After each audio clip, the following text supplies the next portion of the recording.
Ang plano po namin ay mag-coordinate sa mga diocese at simbahan.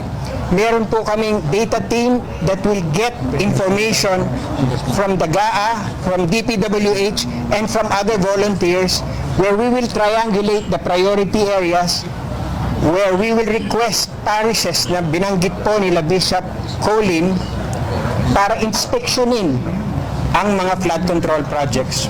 Matatanda ang una ng inanunsyo ni DPWH Secretary Vince Dizon ang pagkakaroon ng isang citizen-led monitoring ng mga proyekto bilang parte ng mga reformang gagawin niya sa ahensya. Sentro. Okay, sumoto katropang Hanilo. No, ang pag-mugna no sa citizen-led investigation o monitoring sa government project.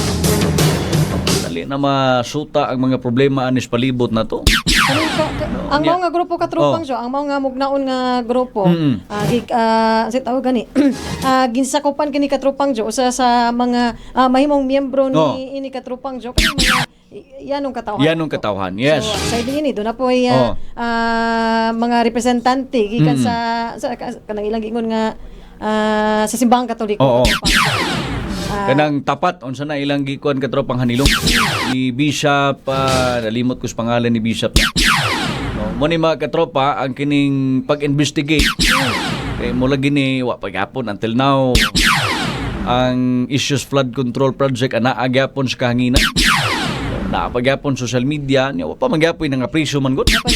Mapay napatawan og kining salaod mga katropa. No, naabitoy giingon nga mastermind. Ingon magwa pa daw kunoy ebidensya. No, sa o man ato na.